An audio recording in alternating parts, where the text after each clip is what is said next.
Y estas cosas les acontecieron y quedaron escritas para amonestarnos a nosotros, a quienes han alcanzado los fines de los siglos.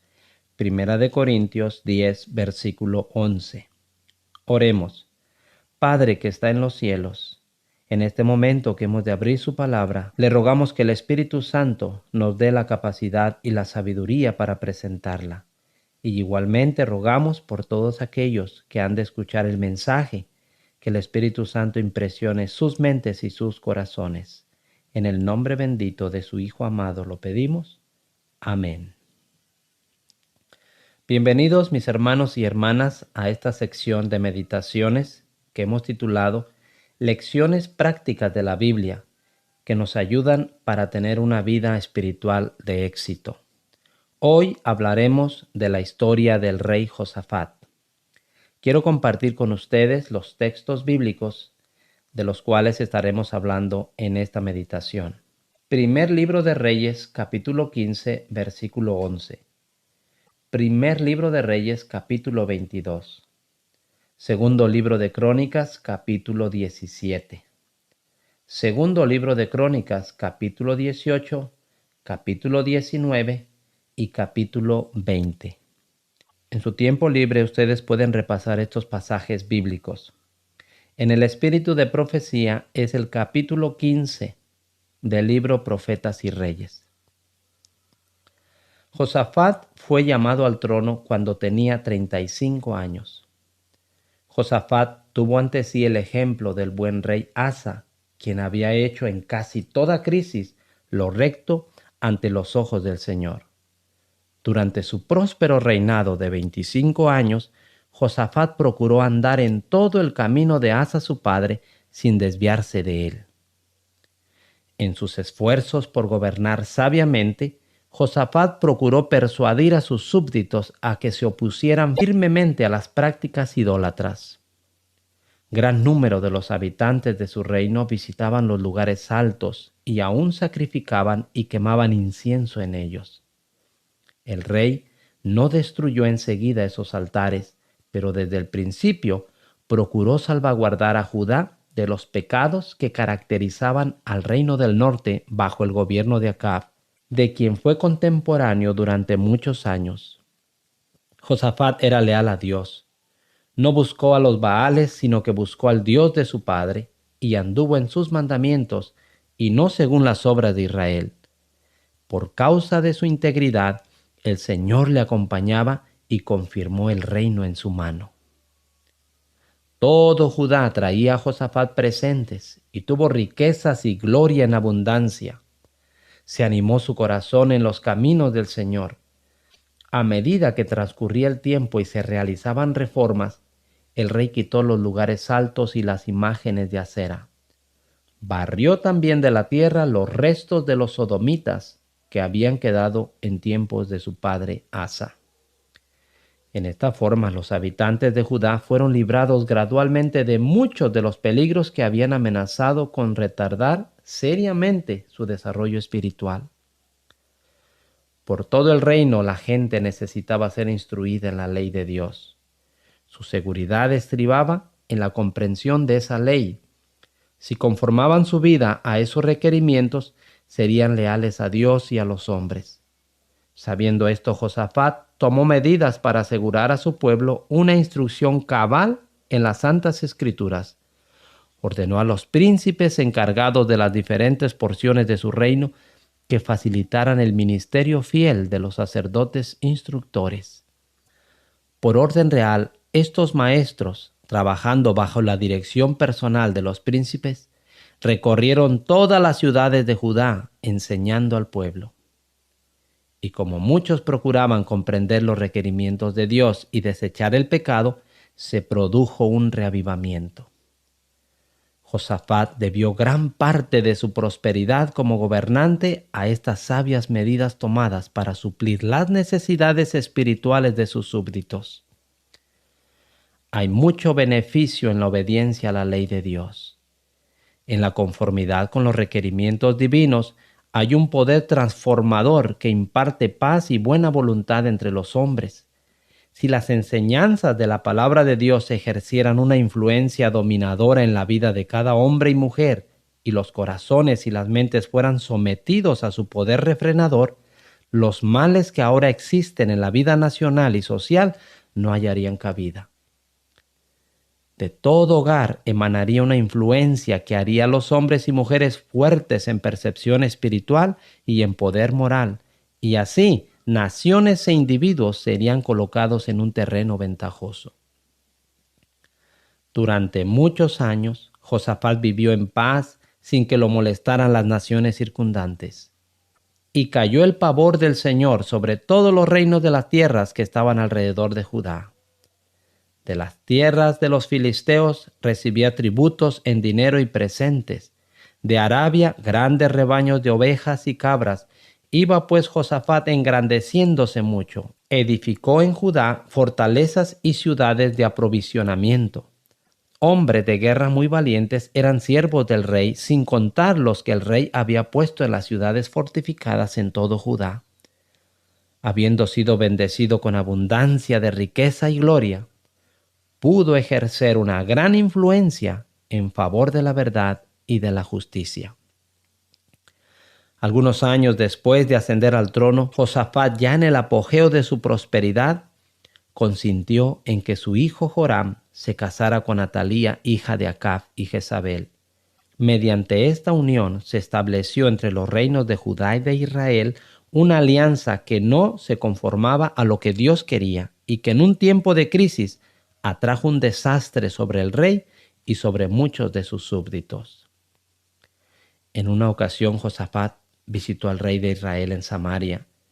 Se tributaron honores especiales al huésped real de Jerusalén y antes de que terminara su visita se le persuadió de que se uniese con el rey de Israel en una guerra contra los sirios. Acab esperaba que, uniendo sus fuerzas con las de Judá, podría recuperar Ramot, una de las antiguas ciudades de refugio que sostenía él, pertenecía legítimamente a los israelitas. Aunque en un momento de debilidad Josafat había prometido temerariamente unirse al rey de Israel en su guerra contra los sirios, su prudencia lo guió a buscar el conocimiento de la voluntad de Dios acerca de la empresa. Sugirió a Acab: «Te ruego que consultes hoy la palabra del Señor». En respuesta, Acab convocó a 400 de los falsos profetas de Samaria y les preguntó: «¿Iremos a la guerra contra Ramot de Galad o me estaré quieto?». Le respondieron: «Sube, porque Dios los entregará en manos del rey». Como no estaba satisfecho con esto, Josafat intentó conocer con certidumbre la voluntad de Dios. Averiguó: ¿hay aún aquí algún profeta del Señor para que por medio de él consultemos? Contestó Acab: «Aún hay un varón por el cual podríamos consultar al Señor, Micaías, hijo de Imla. Pero yo le aborrezco porque nunca me profetiza el bien, sino solamente el mal». Josafat manifestó firmeza en su pedido de que se llamara al varón de Dios. Cuando éste apareció ante ellos y Acab le exigió que hablara la verdad en el nombre del Señor, Micaías dijo: «He visto a todo Israel esparcido por los montes, como ovejas que no tienen pastor. El Señor ha dicho: estos no tienen Señor, que cada cual vuelva a su casa en paz». Las palabras del profeta debieron haber bastado para indicar a los reyes que su proyecto no tenía la aprobación del cielo, pero ni uno ni otro de los gobernantes se sentía inclinado a escuchar la advertencia. Acab había trazado su conducta y estaba resuelto a seguirla. Josafat había dado su palabra de honor: «Iremos contigo a la guerra». Y después de hacer una promesa tal, no quería retirar sus fuerzas. Subió pues el rey de Israel junto con Josafat, rey de Judá, a Ramot de Galad. Durante la batalla que siguió, Acab fue alcanzado por una saeta y murió al atardecer. A la puesta del sol corrió el pregón por el campamento que decía: «Cada uno a su ciudad y cada cual a su tierra». Así se cumplió la palabra del profeta. Después de esta batalla desastrosa, Josafat volvió a Jerusalén.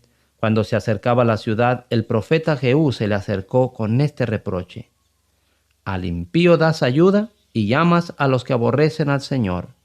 Por esto ha caído sobre ti la cólera del Señor. Pero se han hallado en ti buenas cosas, por cuanto has quitado de la tierra las imágenes de acera y has dispuesto tu corazón para buscar a Dios. Josafat dedicó los últimos años de su reinado mayormente a fortalecer las defensas nacionales y espirituales de Judá.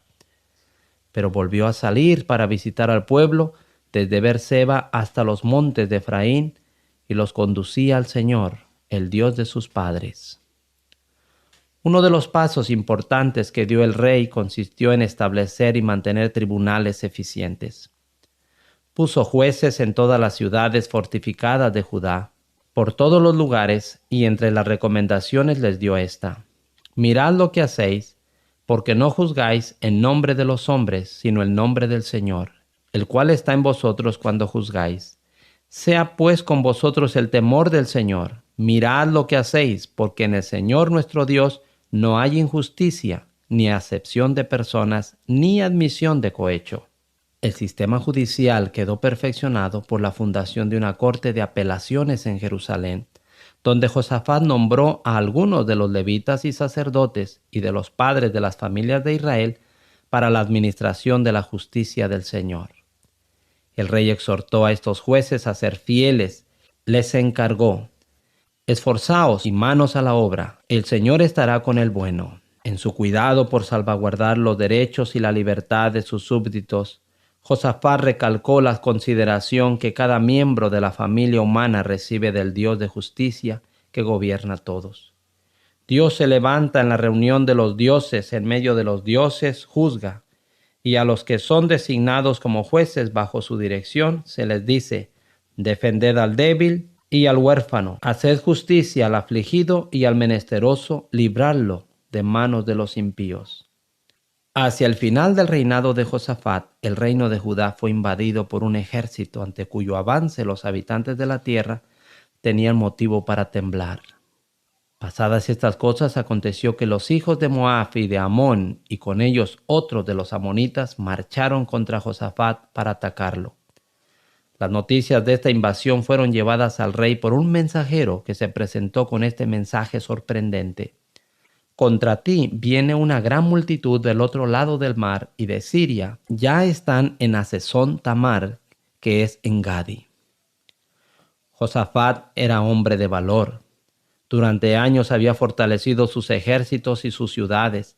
Estaba bien preparado para arrostrar casi cualquier enemigo. Sin embargo, en esta crisis, no confió en los brazos carnales. No era mediante ejércitos disciplinados ni ciudades amuralladas, sino por una fe viva en el Dios de Israel, como podía esperar la victoria sobre estos paganos que se jactaban de poder humillar a Judá a la vista de las naciones. Josafat tuvo miedo y humilló su rostro para consultar al Señor e hizo pregonar ayuno a todo Judá. Se congregaron los de Judá para pedir socorro al Señor, y también de las ciudades de Judá vinieron a pedir ayuda al Señor. De pie en el atrio del templo frente al pueblo, Josafat derramó su alma en oración, invocando las promesas de Dios y confesando la incapacidad de Israel. Rogó: Dios de nuestros padres, ¿no eres tú Dios en los cielos y dominas sobre todos los reinos de las naciones? ¿No está en tu mano tal fuerza y poder que no hay quien te resista? Dios nuestro, ¿no expulsaste tú a los habitantes de esta tierra delante de tu pueblo Israel y la diste a la descendencia de tu amigo Abraham para siempre? Ellos la han habitado y han edificado en ella santuario a tu nombre, diciendo: si mal viene sobre nosotros, o espada, o castigo, pestilencia, o hambre, nos presentaremos delante de esta casa y delante de ti, porque tu nombre está en esta casa. Clamaremos a ti a causa de nuestras tribulaciones, y tú nos oirás y salvarás. Ahora pues, aquí están los hijos de Amón y de Moab y los de los montes de Seir, cuya tierra no quisieron que pasara Israel cuando venía de la tierra de Egipto, sino que se apartaron de ellos y no los destruyeron. Ahora ellos nos pagan viniendo a arrojarnos de la heredad que tú nos diste en posesión. Dios nuestro, ¿no los juzgarás tú? pues nosotros no tenemos fuerza con que afrentar la multitud tan grande que viene contra nosotros. No sabemos qué hacer, y a ti volvemos nuestros ojos. Con confianza, Josafat podía decir al Señor: a ti volvemos nuestros ojos. Durante años había enseñado al pueblo a confiar en aquel que en siglos pasados había intervenido tan a menudo para salvar a sus escogidos de la destrucción completa. Y ahora, cuando peligraba el reino, Josafat no estaba solo. Todo Judá estaba en pie delante del Señor con sus niños, sus mujeres y sus hijos. Unidos ayunaron y lloraron, unidos suplicaron al Señor que confundiese sus enemigos a fin de que el nombre del Señor fuera glorificado.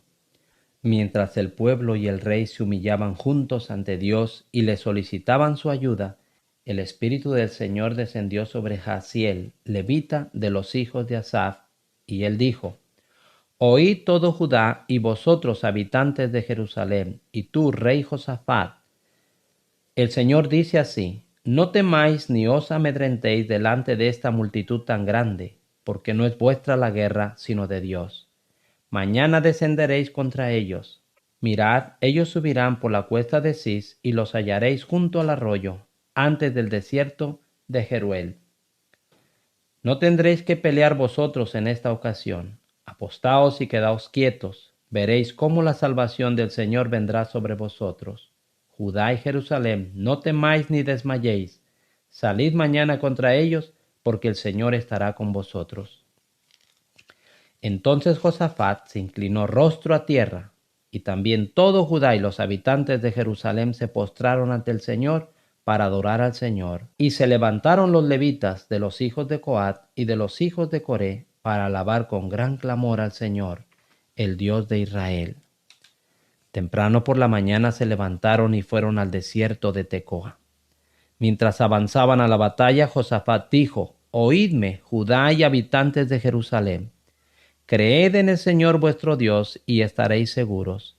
Creed en sus profetas y seréis prosperados.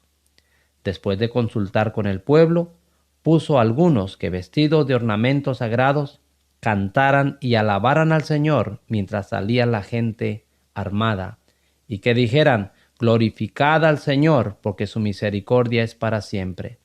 Estos cantores iban frente al ejército, elevando sus voces en alabanza a Dios por la promesa de la victoria. Era una manera singular de ir a pelear contra el ejército enemigo. Eso de alabar al Señor con cantos y ensalzar al Dios de Israel. Tal era su canto de batalla. Poseían la hermosura de la santidad. Si hoy se alabara más a Dios, aumentaría constantemente la esperanza y el valor y la fe. ¿No fortalecería esto las manos de los soldados valientes que hoy defienden la verdad?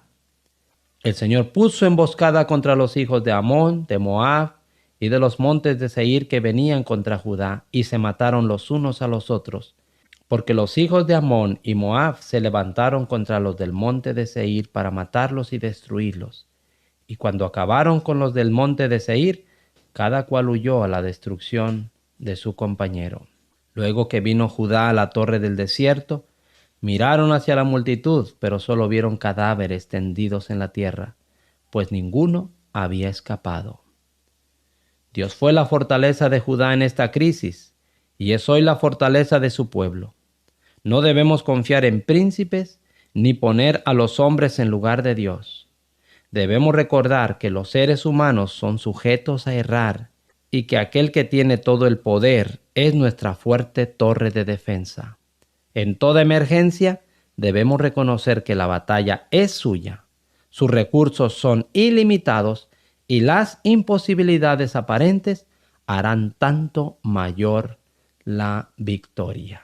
Debido a la fe manifestada por el gobernante de Judá y su ejército, el terror de Dios cayó sobre todos los reinos de aquella tierra, y el reino de Judá tuvo paz, porque su Dios les dio paz por todas partes. ¿Qué lecciones podemos sacar de la historia sagrada? Lo primero que necesitamos nosotros hacer es seguir el buen ejemplo de nuestros padres, nuestros antecesores, que han servido al Señor fielmente. Después, no olvidemos que debemos de esforzarnos por hacer la voluntad de Dios, como lo hizo Josafat. Otra lección importante: debemos de oponernos firmemente a la idolatría que nos rodea por doquiera. Recuerden que hoy existen los ídolos. Todas las cosas que ocupan el primer lugar en nuestra vida o ocupan un lugar antes que Dios, eso es un ídolo. Y debemos de esforzarnos para derribar o para arrojar todos esos ídolos que nos impiden honrar y glorificar el nombre de Dios. Hubo reformas en los días de Josafat. Debe haber reformas hoy en nuestro tiempo. El espíritu de profecía dice que debe realizarse entre nosotros un reavivamiento y reforma. Así como este hombre hizo reformas en su reino, hizo reformas en su vida, así nosotros hoy debemos hacer las reformas correspondientes para recibir el sello de Dios en nuestra frente. Otra de las cosas importantes que hizo el rey Josafat, él se esforzó para que el reino de Judá no tuviera convivencia con el reino de Israel, que en ese tiempo se encontraba en apostasía. Es importante que nosotros entendamos que nos afecta mucho el que nosotros nos relacionemos, convivamos, tengamos amistades con aquellos que no comparten nuestra fe, con aquellos que no temen a Dios ni guardan sus mandamientos. ¿Queremos prosperar espiritualmente? Cuidemos con quién nos relacionamos. La Biblia dice que por muchos años el rey Josafat vivió en paz y prosperó. Eso no fue solo por casualidad, sino porque el rey se esforzó y se esmeró por hacer la voluntad del Señor. También el rey Josafat cometió errores, y de esos errores también debemos de aprender. Uno de ellos, pues ya lo escuchamos, fue el permitir que su hijo se casara con la hija de Acab y Jezabel. La Biblia dice: no unáis en yugo desigual. En todo tiempo el Señor no ha aprobado este tipo de uniones entre dos personas que no son de la misma fe. Cuidemos de cometer estos mismos errores. El otro error que el rey cometió es unirse con el rey Acab para ir en guerra contra los asirios. No deberíamos unirnos en planes de cualquier tipo con aquellos que no temen a Dios y a su palabra. No deberíamos seguir los consejos de falsos profetas. Debemos seguir las instrucciones que Dios nos ha enviado por los profetas verdaderos, y esas instrucciones debemos seguirlas al pie de la letra. También debemos de saber que si hemos dado nuestra palabra o hemos hecho alguna promesa, pero nos damos cuenta que va en contra de la voluntad de Dios, debemos retractarnos. Otra de las cosas importantes que debemos aprender nosotros en estos últimos días es que lo que Dios dice a través de sus profetas se va a cumplir al pie de la letra. Así como el rey Josafat fue probado en su tiempo, así también nosotros seremos probados en estos últimos días. Muchos de nosotros tendremos que pasar por pruebas muy difíciles, pero que el Señor nos ayude para que así como el rey Josafat puso toda su fe en el Señor, así podamos ponerla nosotros. Cuando más problemas tengamos, cuando más temor tengamos, alabemos el nombre del Señor a través del canto, ya que esto nos da esperanza y nos da valor para afrontar la guerra espiritual por la cual nosotros hoy estamos pasando. El Señor les bendiga a todos, mis hermanos. Saquemos las lecciones importantes para nuestra vida espiritual hoy en día de estas experiencias del pueblo de Israel. Amén.